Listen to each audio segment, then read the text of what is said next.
Olá, pessoal. A gente vai agora fazer nossa revisão, né, para avaliação desse bimestre, certo? Aqui nessa revisão eu não coloquei todos os conteúdos que a gente viu nesse bimestre, eu estou direcionando ela para a prova, tá? Então, as questões, o conteúdo, ele está bem condizente com o que tem na prova, certo? Então, o nosso conteúdo desse bimestre, né, de biologia, ele foi ecologia, certo? Então, nós estudamos aí como seres vivos se relacionam, né, como é que eles se comportam, tá? Vimos agora, por último, sobre os biomas, certo? Então, a gente vai pegar alguns desses conteúdos aí que nós vimos e colocar diretamente aí sobre o que vai ser abordado na avaliação de vocês, tá bom? Então, o primeiro conteúdo que vocês vão ter lá na avaliação é sobre os ciclos biogeoquímicos, né? E aí, lembrando, o que são os ciclos biogeoquímicos? Eles são processos que garantem a retirada de elementos químicos da natureza para que eles possam ser utilizados pelos seres vivos, né? Então, a gente tem necessidade de elementos químicos como o carbono, o oxigênio, o nitrogênio, né, o enxofre, a água, certo? Então, vários elementos que estão na natureza e que a gente precisa utilizar, certo? Então, os ciclos biogeoquímicos, eles garantem que esses elementos estejam disponíveis para nós. Porém, após a nossa utilização, esses elementos, eles precisam voltar para a natureza para que eles fiquem disponíveis novamente para outros seres vivos, certo? Então, isso é um ciclo, né? Um conjunto de processos que garante a retirada, o uso e a devolução, né, desses elementos para a natureza, tá bom? Qual é o ciclo? Nós vimos o ciclo da água, o ciclo do carbono, do oxigênio e do nitrogênio. Qual é o ciclo que a gente vai abordar especificamente na nossa avaliação? O ciclo do nitrogênio, tá? Então, o ciclo do nitrogênio, ele tem várias fases, aqui parece um esquema bem complicado, mas ele está bem explicadinho. Ele tem várias fases que são importantes, vocês precisam saber identificar que fases são essas e que transformações que acontecem em cada fase, certo? Então, primeiramente, o primeiro processo que acontece é o de fixação ou amonificação. O que é isso? É a transformação do nitrogênio em amônia, certo? Se essa absorção de nitrogênio for feita a partir da atmosfera, então eu chamo isso de fixação. Se essa absorção de nitrogênio for feita a partir do processo de decomposição, eu chamo isso de amonificação, tá bom? Então, eu tenho aqui o processo da produção de amônia. Ó. Eu tenho o gás carbônico, que é o N2, sendo transformado aqui na amônia, tá? A amônia é o NH3, certo? Então, vocês precisam reconhecer essas substâncias, tá bom? Em seguida, a gente tem a nitrificação. A nitrificação é a transformação da amônia em nitrito. Nitrito é esse aqui, ó, o NO2, tá bom? O nitrito, por que eu preciso, né, transformar a amônia em nitrito? A amônia é um composto tóxico, então ele não pode ser absorvido por nenhum outro organismo, ele precisa ser transformado em uma outra substância que possa ser absorvida, tá? Então, o nitrito já é um composto e que ele pode ser absorvido, ele pode ser assimilado, né? Então, o nitrito aqui, se as plantas quiserem, por exemplo, elas já podem assimilar, né? Já podem absorver. Depois, no nitrito, a gente tem, então, a nitratação, que é a transformação do nitrito em nitrato, que é o NO3. Cuidado para não confundir, tá? O nitrito, o NO2 menos, né? E o NO3 menos é o nitrato, tá? Então, os nomes das fases, né, indicam o composto que está sendo produzido, tá bom? Em seguida, né, esse nitrato, então, pode ser o nitrito também, mas geralmente é o nitrato, ele vai ser assimilado, ou seja, ele vai ser absorvido pelas plantas, e aí nós, animais, conseguimos, então, o nitrogênio nos alimentando de fontes vegetais, tá bom? E aí a gente também vai assimilar esse nitrogênio, ok? Em seguida, ocorre o processo de desnitrificação, que é para a gente fechar o ciclo, certo? Então, a gente fecha o ciclo devolvendo esse nitrogênio aqui para a natureza. tá? Então, a gente, o que não é utilizado, né, então vai ser transformado novamente em gás nitrogênio, tá? Depois, pelo processo de decomposição, é que esse nitrogênio entra novamente no ciclo, ok? Então, aqui eu tenho a transformação que ocorre em cada fase, ó. Fixação à amonificação é a transformação do gás nitrogênio N2 em NH3, que é a amônia. A nitrificação é a transformação da amônia, NH3, em NO2-, que é o nitrito. E a nitratação é a transformação do nitrito, que é o NO2-, em NO3-, que é o nitrato. Tá bom? Então, vocês precisam identificar essas transformações aqui que acontecem em cada fase, ok? Então, todos esses processos que acontecem aqui, todas essas transformações de de gás carbônico em amônia, de amônia em nitrito, e de nitrito em nitrato, todos eles, se vocês observarem aqui nessa imagem, ó, todas essas fases são realizadas por bactérias, certo? Bactérias fixadoras de nitrogênio, ok? Então, o ciclo do nitrogênio, ele também é chamado de fixação de nitrogênio, tá? Então, são bactérias, ó, bactérias aqui, aqui.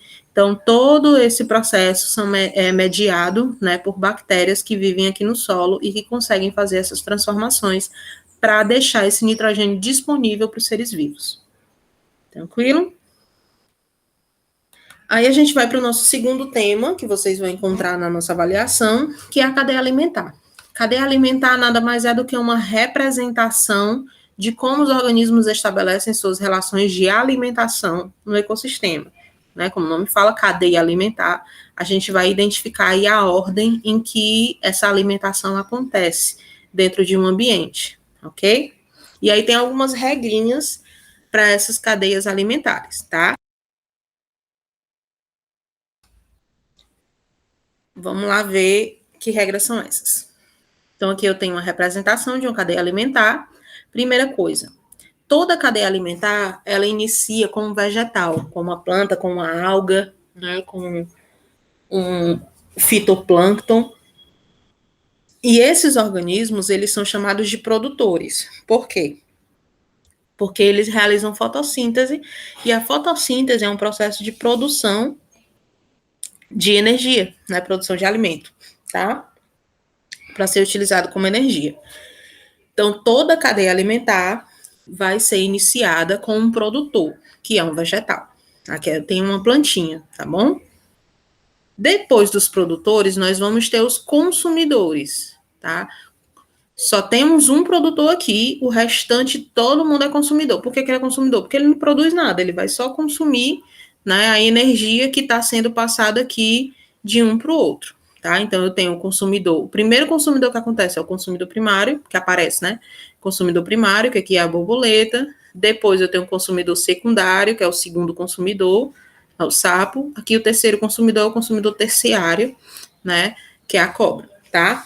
Consumidor primário ou de primeira ordem, consumidor secundário ou de segunda ordem e consumidor terciário ou de terceira ordem, tá? Vocês podem encontrar com essas duas denominações.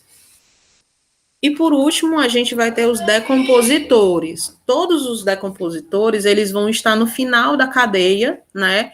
Ou eles podem ter também todas as setas apontando para ele. Por quê?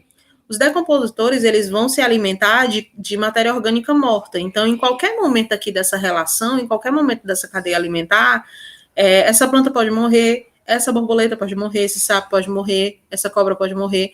Então, quando esses organismos aqui morrerem, os decompositores, eles entram em ação, né? E conseguem resgatar os nutrientes que estão aqui, tá? Ah, o urubu também se alimenta de matéria orgânica morta, de carniça, né? Ele é um decompositor também? Não. Ele também é um consumidor. Por quê? Porque, ao contrário do urubu, por exemplo, os fungos e as bactérias, que são os decompositores, eles conseguem fechar aqui o ciclo, né? A gente acabou de ver sobre os ciclos biogeoquímicos, eles conseguem fechar aqui o ciclo, eles conseguem fazer com que esses nutrientes que estavam aqui, por exemplo, essa cobra morreu, esses decompositores vão entrar em ação aqui e vão decompor né, tudo que estava aqui nessa cobra, tá? E eles vão fazer com que esses nutrientes que estavam guardados aqui no organismo dela fiquem novamente disponíveis na natureza, certo? Então, eles conseguem fazer isso. Os animais que são carniceiros, não. Eles são apenas consumidores. Eles não conseguem fazer essa conversão, tá? Só os decompositores conseguem, tá bom? Os organismos produtores, eles são, então, organismos autótrofos. O que é um organismo autótrofo? Que produz o próprio alimento. E eles produzem o próprio alimento a partir da fotossíntese, tá bom? Então, todos os produtores vão ser organismos que realizam fotossíntese aqui, tá bom? Os consumidores, eles são organismos heterótrofos, ou seja, eles não produzem o próprio alimento, por isso eles têm que ser consumidores, por isso que eles têm que consumir esse alimento de uma outra fonte, tá bom? Então, eles são os organismos carnívoros, herbívoros e onívoros. O nosso consumidor primário, ele sempre vai ser um herbívoro, tá? Sempre vai ter uma relação aqui de herbivoria, certo? Então, o herbívoro, ele vai se alimentar do produtor e sempre vai ser o nosso consumidor primário. Os outros serão consumidores secundários, terciários, né, ou de segunda ordem, de terceira ordem, eles vão ser carnívoros ou onívoros, tá? Por exemplo, o sapo aqui, ele é um organismo onívoro, né? Ele pode ser um organismo onívoro, considerado um organismo onívoro. Por quê? Nós temos espécies que se alimentam de insetos, que são animais, né?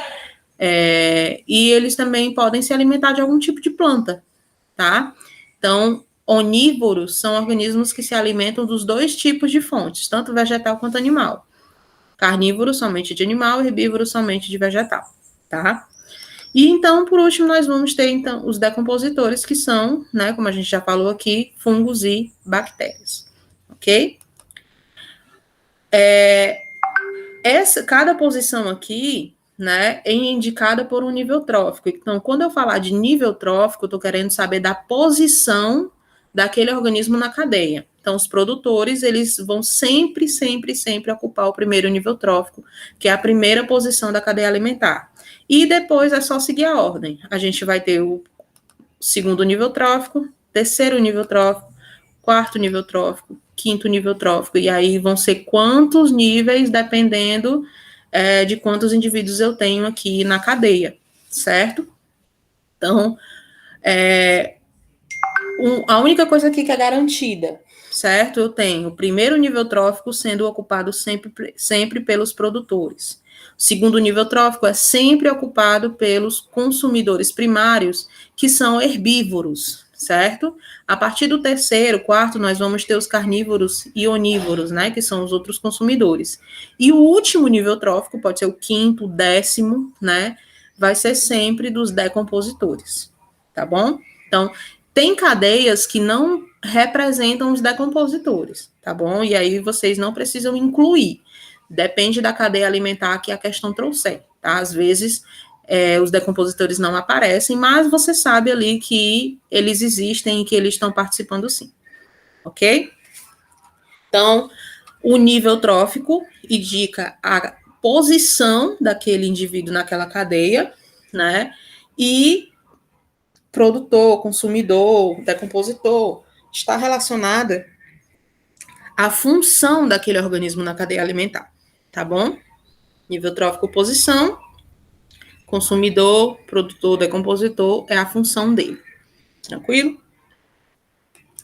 E aí a gente vai para o nosso último tema, que são os biomas, né? Como eu falei na aula para vocês, na aula passada, o meu objetivo em relação a vocês, né, com os biomas, é que vocês consigam identificar eles no mapa e consigam caracterizar eles, identificar eles com base nas características, certo? Quais são as características? Primeiro, bioma Amazônia, ela tem uma alta pluviosidade. É o nosso maior bioma, é a maior floresta tropical do mundo, né? E ela tem uma alta pluviosidade, um alto índice de chuvas, certo? O bioma Caatinga está aqui localizado, mas pega praticamente a região nordeste toda, né? Um pouquinho aqui da região centro-oeste. E o que caracteriza ela principalmente? Irregularidade climática, né? A gente tem esse regime de chuva e alta temperatura um pouco desordenado, né? Consequentemente, a vegetação ela vai sofrer alterações com isso, né? Que a gente viu que é a vegetação xeromórfica, né? Que se adapta ao ambiente seco. E como é um bioma exclusivamente brasileiro, ela também apresenta altas taxas de endemismo, ou seja, que são espécies endêmicas que só são encontradas aqui nesse bioma da Caatinga, tá bom? O bioma cerrado, principal característica dele, né? Ele abrigar diversas nascentes de rios, então muitos dos rios que abastecem todo o país, eles nascem aqui no bioma cerrado, então ele é chamado de berço das águas, certo? O bioma Pantanal é a maior planície alagável do mundo, certo? Então, é um bioma que acompanha o regime de chuvas e das altas e baixas dos rios, né? Quando chove muito, o rio transborda e alaga tudo, né? Quando está no período de menos chuva, os rios descem, né? E ficam algumas piscininhas aqui, né? Ou somente o rio mesmo passando, o alagamento diminui, ok? Em seguida, aí nós temos a Mata Atlântica, que, apesar de ser o bioma mais devastado, ela também abriga, né, o maior índice de espécies do mundo, certo? Então, mais de 90% da Mata Atlântica já foi devastado, já foi destruído, tá? Principalmente pela indústria madeireira, como também por ser um local em que eu tenho muitos centros urbanos, né? Aqui no litoral eu tenho muitos centros urbanos, inclusive foi falado na aula, né? Tenho várias capitais aqui, então isso favorece a devastação, certo? Mas ainda assim ela continua com esse alto índice de biodiversidade, ou seja, eu tenho muitas espécies presentes aqui na Mata Atlântica, certo? Muitas dessas espécies, inclusive, ameaçadas de extinção, justamente por causa dessa devastação, tá? E por último, eu tenho o Pampa, né, que tem uma aparência, assim, de ser um campo bem grande, pouquíssimas árvores, né, e ele também apresenta umas pequenas áreas que são alagadas, certo? Parecido com o Pantanal, porém o Pantanal ela tem uma vegetação bem mais densa, uma vegetação maior, e o alagamento aqui no Pantanal é bem maior também, certo? Nos Pampas, as regiões alagadas, elas são menores, né, são chamadas de banhados, tá bom? E aí, para a gente terminar a nossa revisão, a gente vai resolver umas questõezinhas muito parecidas com as questões que vocês vão encontrar na avaliação, tá? Relacionadas aos mesmos temas, tá bom? Então, vamos lá, pela primeira questão. O nitrogênio é um elemento químico fundamental para o ser vivo, pois entra na constituição das proteínas e dos ácidos nucleicos. Para quem não lembra, ácidos nucleicos, eu falo de DNA, né, e de RNA. Apesar de 78% da atmosfera ser constituída por nitrogênio, a maioria dos seres vivos não pode utilizar diretamente essa imensa reserva, porque o nitrogênio do ar encontra-se na forma de N2, com pouca tendência a reagir com outros elementos. Por isso que tem muito, né? Porque ele reage pouco. Analise o ciclo a seguir. Então, aqui eu tenho a representação do ciclo do nitrogênio, né? Nitrogênio aqui sendo absorvido, transformado em amônia, né? Esse nitrogênio pode vir aqui a partir da decomposição também, não é isso? Então, essa amônia, ela é transformada em nitrito, depois nitrato, aqui eu já tenho o nitrato direto. Esse nitrato é absorvido pelas plantas, né? E depois, esse nitrogênio restante, ele é devolvido para a natureza. Então, aqui, uma representação bem resumida, né, do ciclo do nitrogênio, tá?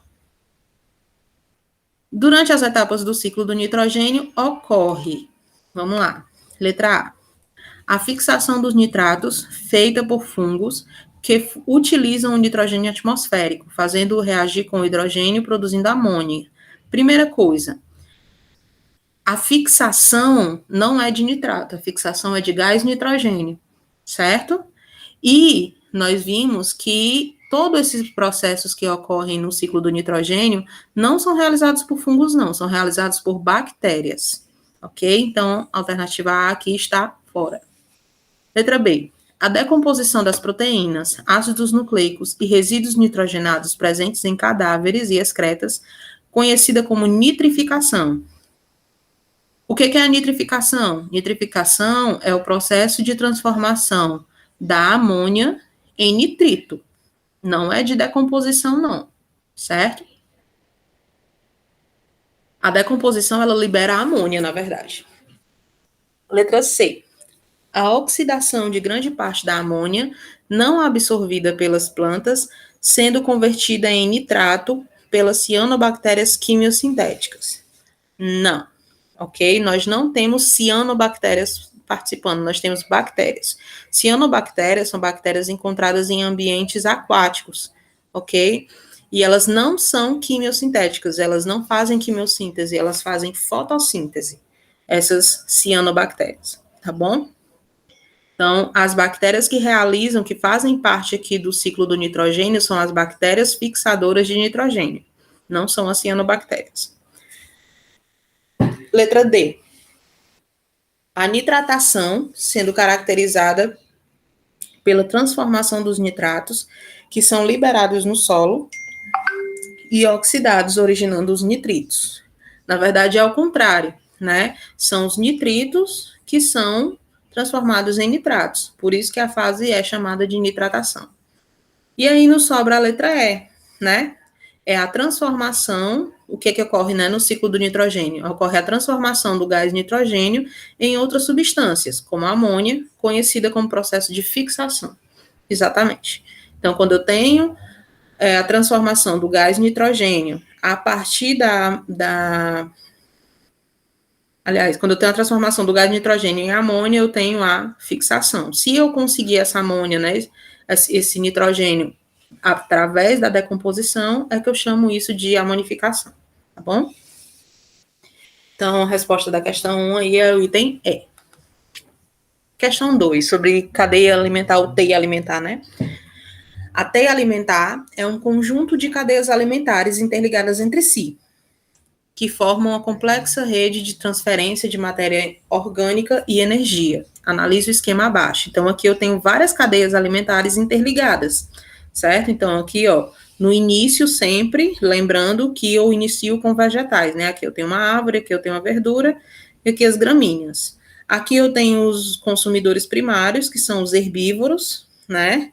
Consumidores secundários, consumidores terciários. Ou consumidores de primeira ordem, de segunda ordem e de terceira ordem, tá? Então, vamos lá ver o que a questão quer.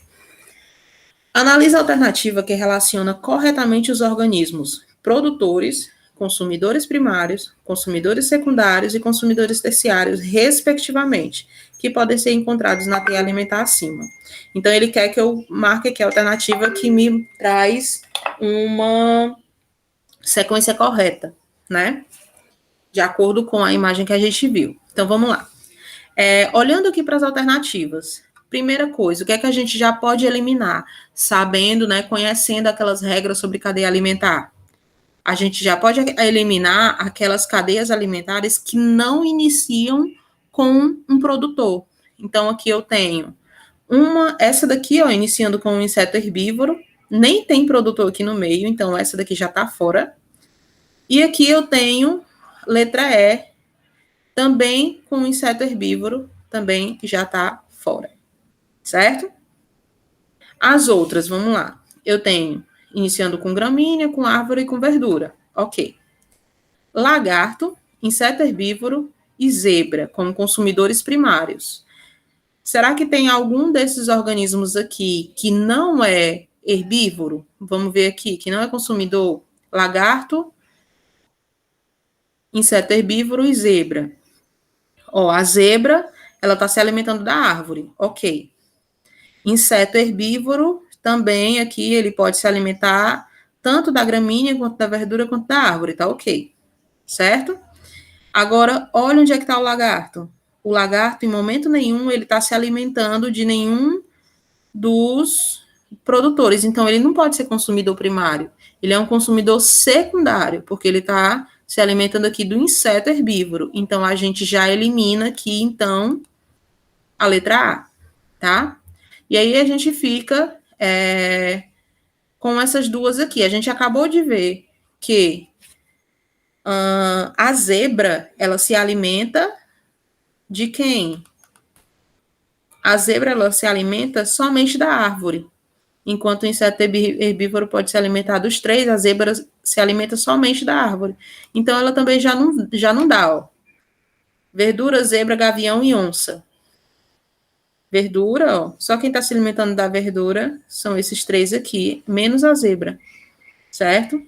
Além disso, o gavião, ele é um consumidor terciário, ele não está se alimentando da zebra diretamente, certo? Então, essa cadeia aqui, ela não existe, certo? Eu acho que eu coloquei errado aqui, gente. Peraí, deixa eu corrigir, só um minutinho. Vou voltar aqui. Erro de gravação.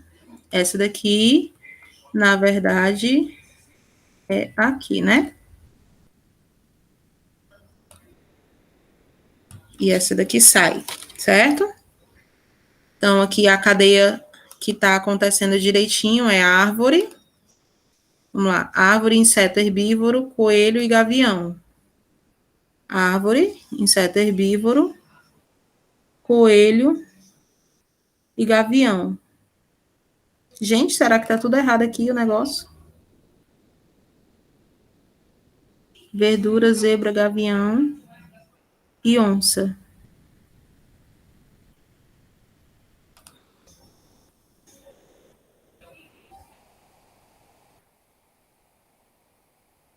Verdura, zebra, gavião e onça. Também não.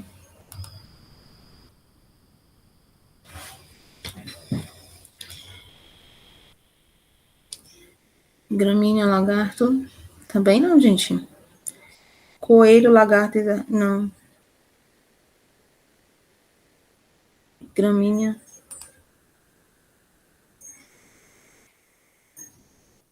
Lagarto tá aqui, ó, consumidor secundário, né? Então não pode ser essa mesma. Árvore, inseto herbívoro, coelho e gavião. O coelho tá como consumidor primário, né? Também não dá para ficar. Então, verdura, zebra, gavião e onça.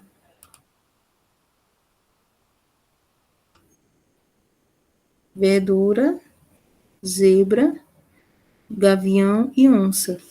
Né, o gavião gente, a gente pode considerar, ó, vamos lá. Eu não tô parando a gravação aqui para que vocês acompanhem a análise também, tá?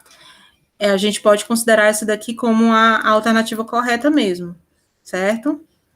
É a letra D. Deixa eu mudar aqui de novo